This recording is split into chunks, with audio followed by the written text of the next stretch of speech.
the game store. They got the tournament in the back of the game store. They got this commentary couch. You know what? I'm Dallas now. Oh, like that? Yeah. Word? I'm Dallas. On now. God? I'm Dallas now. Oh, okay. Mainly because I don't want to. You're looking brand new right now. I'm looking brand new. You're looking very brand new. This jersey is brand new. This area code must be treating you nice. Look, you know what? I'll mega bus back here, but for that drive, I don't know about that. But what I do know about is one thing that'll halt the momentum of this blue team is definitely some C4 and some grenades. That is facts. You got plenty of roadblocks. You were driving in a school zone residential area, and you were not allowed to go above 10 miles per hour, and Kurry is going to be struggling. If I'm in a residential area with Snake, I'm going to have to move. I'm going to have to move real quick because this man throws grenades and all types of explosives with no regard for human life. And actually, they're not doing that bad. Yeah. If there's one person to run away from all this, it's definitely Kurry and a Sonic. Oh my gosh. I have Spring Ride. I'm mobile. Hakii went up there like he is wont to do at high percents because he could drop down C4, and Kurry upbeat up there back air and kill him off the top. And now, blue team with a very sizable lead. It's going to be up to BC to stock tank heavy, and it's going to be up to Hakii to avoid losing that second stock. Okay. Look at that. Now, still the blue team, 3 stocks apiece. Oh, my goodness. Right. And, like, I said earlier about how, you know, Hakii can use his explosives to kind of just, you know, kind of stop Sonic, but I forget that Sonic is Sonic. He's the fastest thing alive. So yeah, you got to watch out, man. He's able to get around things like that. It's interesting to see how this is kind of playing out because blue team are both dangerously close to losing their stock, but Snake is almost out the door already with that second one. Wow, and not even CQC can stop this man, but the remote missile will do it. And Army just backdoor with the forward smash, taking Hakii out while he's finishing off Kurry. And now red team again with a stock deficit. They get percent racked on him early. Look at this. You see red team just doing everything they can to just try to keep him on ledge. But once again, every time there's a situation where blue team can get back to neutral, they will definitely do it. Oh. I think one of the problems that we have here for red team is that BC cannot traverse the stage quickly. So if Hakii is in a situation against Kurry Army, he's stuck in that situation. BC's not going to be able to get him out. He might be able to punish somebody afterwards, but he's not going to be able to run interference. Look at this. See, this is what I'm talking about, Joey, and it's the same thing that we've seen for every heavy character, all for every set that we've seen so far. Yeah, and Army going low to try and get that down air because he's able to get back relatively easy, and Kurry trying to punish the landing of Hakii, not getting anything off of it. This is now they have to get Army's stock, and then BC has to live like forever. He has to camp ledge forever, and that leaves Hakii to have to fight these 2v1s, and it's just not the right composition that you want against Sonic, I think. Right, already BC, that man already at 124, so you're looking at the BC's going to have to set up a mortgage and start building the house if he expects to camp for this long. The back air will take it, but high damage on the red team, and it's too high damage, such high damage. Look at, and you can see that Army has one purple, and it's right now ready for him to smash. Okay, now he's swapped over to the yellow, and he's looking. You can see that he's got the purple lined up, which lets him approach with the Pikmin and then follow up with the purple. I was about to now. If somehow Kurry manages to die, then the red team will take this, and the damage mounting on him so fast. Yeah, and BC has done a really good job of avoiding taking percent. He's been at 130 for a minute. Now, if there's one person that could actually make an insane comeback off this, it's definitely BC. Oh my goodness! And the back air is still not going to take it. 143 on BC. BC making this 2v1 comeback. Definitely that was not a frame trap. That was a frame trap. That he he used the aerial and then down smashed, and it was just there was no gap there for BC to neutral get up into and get on stage. And Kurry, you saw as soon as they knocked BC to the other ledge, Kurry just stood back and was like, "Go ahead, Army, proceed." So now my man's BC and Hakii in a little bit of trouble here. And after the set, we're gonna circle back to the same conversation that's been the topic of conversation every time we see somebody weighing over 250 pounds in this game. Yeah. And if you're big, you might get jumped. And I was very, very mistaken in saying that, like, you know, the explosives could really, like, put a halt to Sonic's momentum. I was very, very false in saying that. Yeah. Because Sonic is the one that can definitely run away from it. Let it be known that mistakes were made. Yes. So we'll see how this match differs, but I think again, Army's not having he's not unsuccessful in his exchanges with BC. But I think that it's very important that Hakii and BC stay close together, because Hakii needs to have BC close enough that he's able to help him get out of sticky situations, and BC's not able to get over there quickly. So I think that's something that might be really important in this match. Look at that bowling ball, still not going to kill. High knockback on it, but not going to be able to do it just yet. And here we go with the 1v1 situation. And I like the fact that Hakii, every time BC gets one of the blue team members alone, I see Hakii just coming in trying to be like, yo, backdoor. Yeah, I'm here, I can help. And you don't help by rolling in the forward smashes, my friend. But those explosions. He tried to dash attack, and he didn't cover the space quickly enough. Yeah, and you saw him try to light up C4 one more time, but I think that last explosion actually killed Bill on accident. And the up smash killing him, and yeah, now these guys, I'm not going to say that they're... Oh! Kurry is dangerously close to losing his life, and that's going to be it. The uppy early air dodge to the stage that he's been doing consistently when he's knocked really far away. And you saw it get exploded in the previous game, and you saw it happen there again. He's going to have to be careful, because BC is going to hold that bowling ball. I mean, Fresh Flintstone with the bowling ball over the ledge, and now kind of an even game. You know what I'm saying, Bob? Finally, it seems like the red team has gotten their footing, and this is kind of that game one read. You know what I'm saying? After that game one, BC kind of makes the adjustment period, and he's like, hey, if we do this, this, and this, we may have an opportunity here. Right. Interesting. BC looking for the rollback. Now they don't really get it. And now we see Kurry going up there again. Hakii, I think snakes in general that like to recover high are always going to have to be aware that characters with really good up Bs can get up there either as a projectile or themselves really quickly, and then you're not safe like you thought you were going to be. And look at this. You see just a complete change in the momentum from last game. My man, Hakii, is on it, bro. He has put in a lot of work. He's getting a lot of damage out of these grenades, and he's trapping people at ledge with aerials successfully over and over again.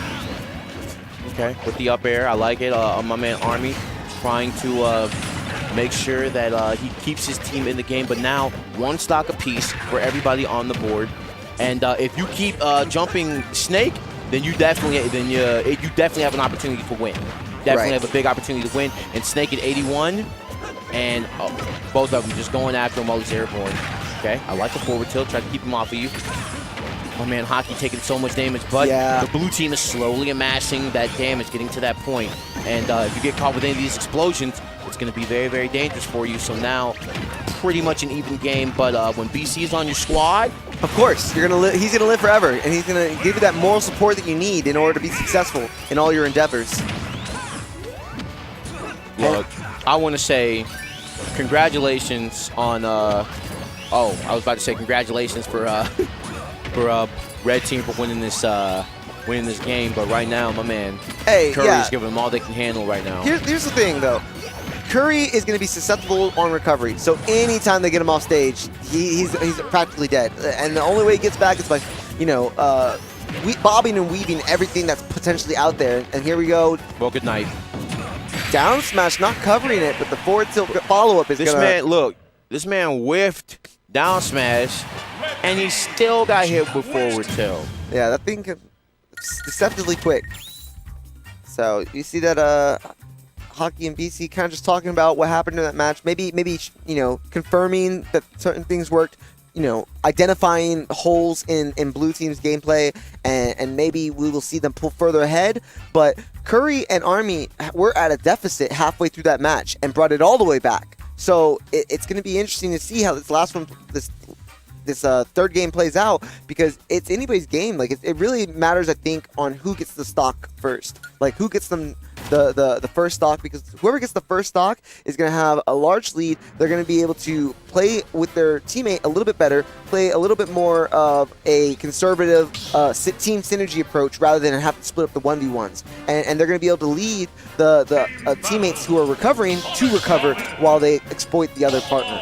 See, it's very interesting. You see, Kurry and Army are pretty good at adapting in-game.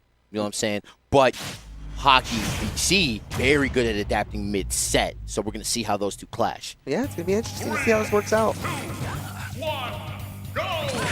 And this is losers final, so we might have a run back, or we might have Kurry and Army making their pretty good losers run to get to grand finals.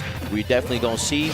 And yeah, Army looking for the follow-up and not getting it, but you can see that they're constantly looking to tack on the extra damage after the throws. This is going to be a very pivotal match because best of 5, that game 3 decides the counter pick on the game 5 if it goes to that. And I think that it's always so critical to win your game 3. Once that man Snake got off ledge, he never came back. You saw him getting juggled and then the up air right there, taking it. And you got to be careful because every time Snake's moves, they're so like they're slow on startup. So every time he's just like, you know, doing stuff on shield against Army, he's getting grabbed and punished for it. All right. And Hakii already on stock 2, but BC, who has been known to stock tank during these sets, is going to give them a little bit of wiggle room here. So it's not necessarily even because blue team is controlling the pace of this match, but it's not out of the park for red team to be able to bring it back. Okay. Ooh, wow, I didn't even notice that blue team had all their stocks still. And the back throw, and you gotta be careful when you're on the Smashville platform, dog. It's very, very dangerous out here. And Jeez. Bill trying to slowly creep his way back to stage is able to make it. And now, 55%? Kurry, excuse me? Yeah. Kurry was putting up a massive wall of edge guarding out there, and he's able to use that platform on Town and City, the higher platform, so effectively to boost his edge guarding abilities and keep back air out there longer, keep his up B, enabling him to recover from further away. So this is a great counter pick for Kurry and Army. Oh my God, the explosions just, and trying to go for the edge guard there. And my man is already dead, and BC sitting at 184. Technically hasn't lost any stocks yet, and now he's at 1 stock. Kurry at 3 stocks, yeah. 164%, dying just now, but still, the lead is insurmountable. Town and City, more like Dallas and Fort Worth. Yeah. This is definitely their home stage, and they are showing dominance on it. Smashville, Texas, Fort Worth, Smashville. Right, this is kind of crazy that it was this decisive so far, or dominant of a game for blue team, because it was looking so much closer in the last 2 games. And both these guys in the stock tanking just really working against them because BC is dead, and now Hakii has to actually pull some solid Snake moves. He actually has to be solid Snake. Because if that man isn't able to to kill at least both of these guys, then I don't think there's any hope for my man right now. At 123, we can start talking about the counter picks for the next stage. I think with 4 stocks on blue team, because this is, I mean, unless Kurry and Army completely botched their recoveries, it's not looking good for Hakii. Oh, yeah, he hit my man with the Biggie Smalls, and he is out of there. See, this is what I've noticed. See, this Hakii BC team is like Walter White, and this team on the right, this Kurry Army is the Gus Fring, right? This is the better version. Okay. This is the better version. See, you have a person who can run interference with the projectiles, but you have the speed that can cover it. Yes, that's what Villager lacks in his ability to be able to cover Snake. I agree. He has a hard time helping Hakii get out of situations, helping run that interference so that he can get back to the ledge, and just overall in being there for him when he needs him. And Kurry is able to do that for Army. So now they're gonna run it back, not on the same stage, I'm pretty sure. But either way, here we go, and this is the all or nothing. The Wolf? This is the all or nothing on a place where You really can't run from any projectiles, but the space is smaller. Yes. Right? So Final Destination, I like the counter pick. So blue team going to be up by 1 in this situation. Red team trying to force a game 3. Very, very difficult. It's going to be very, very difficult for blue team, I should say, just because it's going to be very, very difficult for red team because you're not only playing at a deficit, but, you know what I'm saying, how exactly does the Wolf work in this? Yeah, you haven't had any time to find his place in your team composition and what his role is, but Hakii has been playing Wolf in plenty of dubs matches, so I'm sure he's going to be able to figure himself out, and it's just going to be on BC to work around his game plan. Hakii should be able to get like ledge trapping kills relatively easy, but it's going to be a matter of getting the other team off stage first, and I think that's going to be where they struggle. And already you see them just like able, oh, that back air almost killing. That was almost a spike. Yeah. If he had gotten the lower end of that hitbox, that would have been it.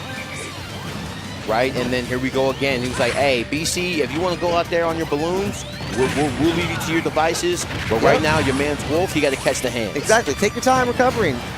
Do what you got to do. And BC losing his stock, so Kurry and Army, they doing the damn thing right now, man. 3 stock lead. That's so for sure.